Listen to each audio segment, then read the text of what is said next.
And in the Impact segment tonight, as we've been reporting, President Obama is mounting a counteroffensive to try to boost his standing in the job approval polls. Of course, Obama supporters all over the country are rooting for him. And one of those supporters is Bill Maher, whom I talked with yesterday. So, Maher, why do you think President Obama is having so much trouble in the job approval polls? I mean, what's driving him down? Well, first of all, he's not having that much trouble historically. He's about where Clinton and Reagan were, a little higher than where they were in their first administration. But it's partly the fault of the opposition. There's a lot of disinformation out there. I'm not saying where it comes from. And the lion's share of the fault goes to the Democrats. They do not brag about their accomplishments. But there's something more in play here, I think. And I just wondered if you had noticed anything about the president's presentation or the way he goes about his job that you might point to. Well, obviously people think he's a little bloodless. I happen to like that in a president. I like a president who uses his brain and not his faith or his heart or his gut, as the former president did. I kind of like that in our president. But, you know, again, they don't brag about their accomplishments. And when you downplay the economy, all of the dissatisfaction with him is about the economy. Now, of course, a lot of it is racially. You think it's racially? I mean, you're on that bandwagon of if you don't like him, you're a racist, and you can't be there. Maher, that's not you. You can't be there. Oh, so you don't think it's racially involved at all? You know, he was elected by 53% of the public, and when he took office, his approval was over 70. Come on, come on. But Bill, just for example, I mean, the tea beggars, they're the ones who are so upset about the debt. Most of the debt came from Bush. That's just a fact. And under Bush, Cheney said it, deficits don't matter. Nobody was angry about the deficit when it was President Bush. Look, President Obama has spent more money. They didn't know about it. No, they didn't. It wasn't a big issue as it is now. He's the biggest spending president in the history of the republic, Maher. You got to know that, man. Of course he. Well, first of all, that's not a true statement. He's not the biggest spender. Bush was the biggest spender. No, Obama's budget is bigger than Bush's budget.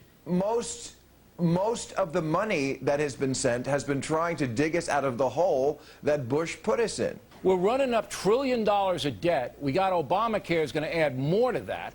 And I'm not any better off, and the economy's not any better off. So it's all a waste. He's not doing it. And I'm not saying that's the right point of view. I'm saying that's what's inside many Americans' brains. People are impatient, of course. Economies take a while to turn around, and no president can do it overnight. Not this one, not the former one, not Ronald Reagan. But the reality of the situation now is you have a president that you like. I think you support Obama still. Okay? We have him on the rocks now. He's going to lose the House, probably, maybe lose the Senate. Therefore, he's going to lose his power except for veto. And there's a reason why. It's not that Americans are racist. It's not that Americans are impatient. It's that they want, after almost 2 years, some improvement, and we haven't seen it. Well, we've seen a lot of improvement. We stopped torturing people. We can have stem cell research again. Health care, you know, people can't be thrown out of a hospital. Kids can stay on their parents' rolls until they're 26. You can't throw a child off for pre-existing conditions. I'm not saying there haven't been any good things the president has done, but you're wrong about the torture deal, by the way. The Obama administration does practice rendition, and you know that the people are being sent in. Okay, right. So that's off the chart. Okay, let's go into the final part of the argument here. Do you believe that conservative individuals are just bad people? Are they just nasty people, racist people, the Tea Party, all terrible? I mean, is that your outlook? No, not entirely. People are individuals, but I do think in general, yes, they're more selfish and they're more likely to advocate policies that serve their own interests and don't think about anybody else.